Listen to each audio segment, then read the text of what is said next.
Hello everybody, welcome back to some lockdown tips and tricks. Today we are going over sabotaging tasks and how to be a dissident without necessarily having a weapon. So a lot of times, if you're in a bigger group especially, you'll load in and a tough thing to do is find a weapon. Let's say your move is to come to cameras every single time you're loading into the game, killer or not, just to check around for a weapon, and nothing loads in here. So you got your candy canes and, pen, cookies, a couple of access cards or so. All right, what do you do? So the first thing I would do is probably grab the pieces out of the power if power's your task. And you can do this with anyone, any power task around the map. But grab the pieces and start sabotaging. So you might be able to find a weapon later on. You might be able to get like a sneaky kill, kind of one-off. Or let's say this case wasn't open for you.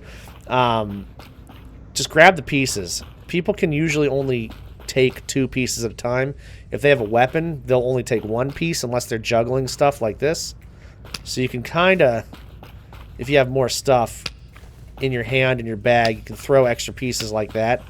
But it's a little ineffective. It uses stamina as well, so you kind of are more vulnerable like that. So let's say somebody's coming with a couple of fuses but no battery. They put the fuses in. They leave to go get a battery. You can take the fuses and start stashing them somewhere. Throw them in there, hide them around the corner here. Just kind of low-key places people won't go too often and check. Hiding fuses, among other things, is such a great way to keep the game a little tougher on the killers without having to kill, or the employees without having to kill. It's easier for the killers because it's not as brazen. It's not as out in the open as taking a shot at somebody. Access cards, you want to get these as killers and start using them. So I'll open up the medical room. There's going to be 2 scalpels in there, but there are defibs in there as well. Now, depending on what your setup is like, you might not be able to actually use the defibs. Sometimes they're off, or sometimes they're not charged at all. You can charge those up and use them, but it is kind of a pain, especially when there's the 1 defib that spawns in medical. So what I like to do is take the access cards, open up the armory, because you can reload guns. If you have a killer buddy with a gun, they can actually reload the ammo. But I'll also dump an access card into this back hallway. So this back hallway is like an afterthought. A lot of people don't typically use this. So you can stash packages, jars and things like that here for different tasks. But even better, I like to use this really far back hallway area right here. And also, it's just a waste of the access card, really, because it doesn't open up anything else for anybody. It just kind of connects those 2 rooms. Great way for killers to kill, let's say in the botanic room, and then just kind of slide over to medical. Nice and easy way to get out of there. But the biggest thing is that you don't want them to get the cards and open up the spare parts room. So if you open up this room right here, yes, you're able to hide a lot more stuff in this area, and it kind of blends in with some of the trash, like these parts on the ground. But if you have the vent task, there's an extra vent in here. There's extra jars in here. There's extra pressure cans usually. There's tons of fuses and batteries. And the fast charging battery station. So look, we got 2 extra vents right here. That's more work you're going to have to do to hide the vents. So I typically, as a killer, try and let this room stay as locked as possible. I don't want anybody using this room. I don't want anybody getting in this room. Sabotaging tasks is such a great way. And here's another power. Unfortunately, this room has so many fuses and things. Usually you're able to kind of do this one pretty easy. But taking these fuses and putting them somewhere that people won't typically look. Yeah, you can kind of see those, but see how the red blends in a little bit? You can throw those there, behind the plant, or around the corner. Just anywhere, Fuses are a tougher way to hide things because you can make so many different combinations. So, if you know the tasks, you can go right here. If we don't have those double reds, you can go red to blue and then have a blue to red fuse to connect it, or red to yellow, yellow to red. So there's a lot of different ways you can actually combine these. So hiding fuses is a little tougher than hiding, let's say, batteries, for instance, or removing the charges in the batteries. So the defibs I was talking about earlier, you can take a lot of batteries and just start stashing them in the actual defibs. And a couple good things about that is, let's say you open this room up as a killer. You can take the batteries and stash them in the defibs and say, oh, I was just, you know, recharging those in case somebody died. So you can kind of play a little ignorant there, but also it takes the batteries charge away, it takes the batteries out of the employee's hands, and it just makes it kind of harder to find things. Power's not a great one to sabotage just because there is so many moving parts and so many things that can happen, unless you have, let's say, like the power in the very back of like the leaf room. You can take those parts and start throwing them and just build up a big old pile, and it's so far away that people won't even notice a lot of times. Like, this is such a great room to sabotage in because, like, it's just so out in the open. It's just so far away from everything that you're not going to have a whole lot of action over this way.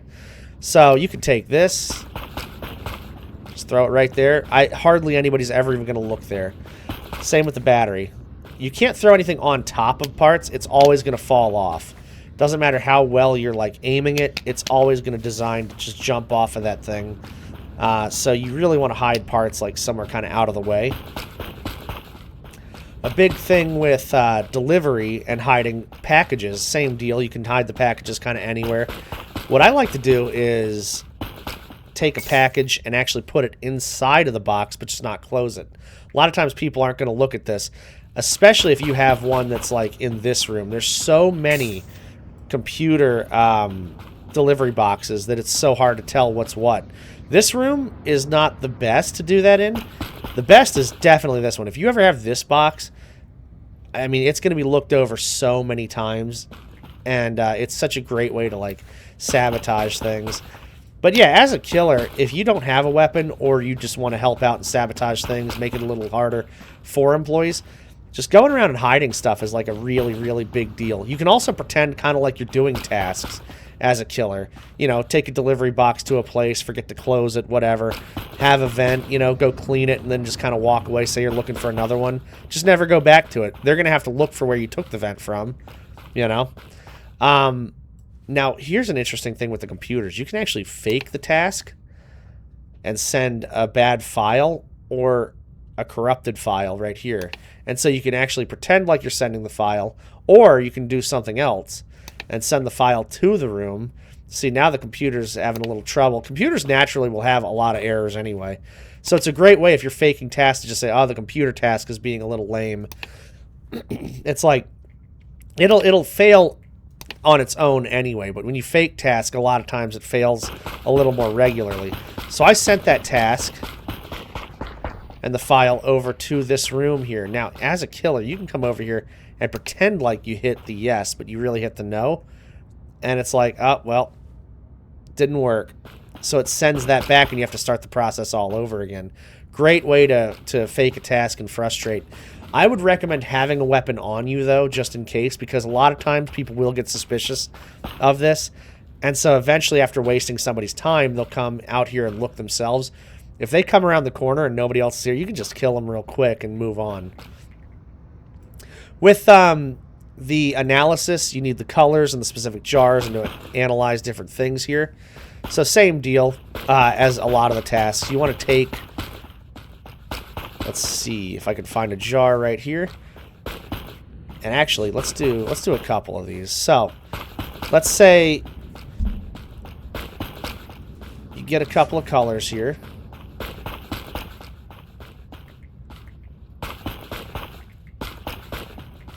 Oops. And these are the right colors. If somebody has them already, you can throw them in the corner or, you know, take them anywhere on the map and hide them. I like to fill the jars up with the wrong colors. So let's say we didn't need white or red in that room anymore. I would fill them with white and red because they'd have to clean them and then go get the colors they need versus, you know, if I just filled them with the right colors or left them empty and hid them, if they found them, they could just go grab what they need and use them. So I like to fill them with the wrong colors. Now, we need all these colors, though. So that's something that you can do, too. Let's say you're in a pinch and you just want to pretend like you're helping out. We don't need a combination of red and white. So we need a combination of red and green, red and yellow. But we do need the white ones. So we needed all of these separate. If somebody's not paying attention, you can do that and then mix these. So now these need to be cleaned. And this is completely useless to them. They can put it in here and it will analyze, but it won't actually give credit for anything because it's the wrong color combination. So a good thing to do is kind of mix up stuff like that. Pretend like, oh, whoops, I made a mistake, sorry. You can do that with pizza too.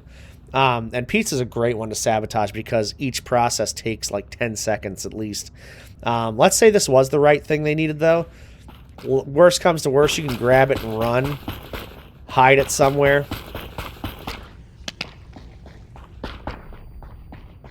And then they'll have to redo the whole process. It's very obvious, of course, but it's one of those things where you just kind of need to do what you got to do in the moment. I like to hide those, like I say, or if the right color combination is made, I definitely hide that one so they can't use it. Pizza's a good one to sabotage. Pizza's a real good one. So let's see, brown rice. There's no white rice piece, but let's say somebody started the process. And as you can see, it takes a long time for each of these to get done, right? So I have the brown rice. Let's say somebody's making the pizza. What you can do... Brown rice and cod. Brown rice and shrimp. So you can put the wrong fish in there. Just kind of sneak the wrong fish in. Two things you can do with this. If you're by yourself here, just throw it in and let it go. Now, if they bring the right flour, it's going to be the wrong fish on the pizza. So they'll finish making the pizza. They'll go through the whole thing, all the steps, bring the pizza to the table, and it's going to be the wrong pizza. Hardly noticeable because the fish is very, like, subtly different. You can always tell, but it's just very, very subtle. Like, different shades of the pink and the white. And, you know, shrimp looks pretty different. So anytime I can mix up, like, salmon and cod, that's pretty good. Tuna is very dark, so it's easier to tell, but... you know, something you could easily gloss over. Like I say, the other thing, though, I like to do is put the fish in here so it looks like it's already ready to go. And then somebody comes in, they want to help out. Or they get the flour and they want to continue the pizza. They might just click this onto the pizza themselves, not even realizing it's the wrong fish. So that's a good way to mix up the pizza task as well. And you don't ever want to take this off. So let's say you make the whole wrong pizza. Just leave it on the final step, let somebody else box it up, because they'll, again, have to actually take it off, and then it needs to slide down here, and then they need to start the whole process over again. So that's just going to take up more time. The more time you waste, the better. The last pretty big task, I would say, when it comes to sabotaging is going to be pressure. With pressure, all of the cans they're going to need spawn out here every time. Like, you can always complete pressure without getting the extra parts. So a good thing to do is to take the pressure can and just kind of run it to anywhere people won't look. This is a great spot, too. Especially, this one's inactive, so people won't actually look at this. Or if it's already opened, people will just kind of gloss over this one. They say, oh, weapon's not there, don't need to worry. Or they go into this room for reloading. You know, if they're coming out of this room, it's very noticeable, but hardly ever you're going to see people coming out of this way. A lot of times if people reloaded, they're going to try to go more undetected down this way because not a whole lot of action happens down there. And also, people will mostly go in here because it's such a quick way to duck out of these couple of rooms here. When you're hiding pressure cans, hide the blue ones. Always hide the blue ones, because even if they have the spare parts open, the yellow only works in so many spots. You can't actually use the yellow on all of them. However, you can use the blue can on every single one of these. So if a blue can spawns back there, that's really good luck for employees. But it's terrible for dissidents. So the good thing to do is to hide the blue cans. They fit in any one of those pressure spots. So, like, we can go back to our hiding spot. I'll hide it here or somewhere kind of close that people won't look at a lot. Let's say maybe something like under here, maybe. Just something, you know, something that kind of isn't where your eyes are usually drawn. So, like, if you're coming in here, let's say you do come around this way, you're not going to really see that unless you really look over this way. If you're coming through this way, you might not notice it over there in the corner. But yeah, just like off to the side, it's hard to kind of go around the map with a pressure can without being undetected, because you know all of the pressure needs to be done in here, right?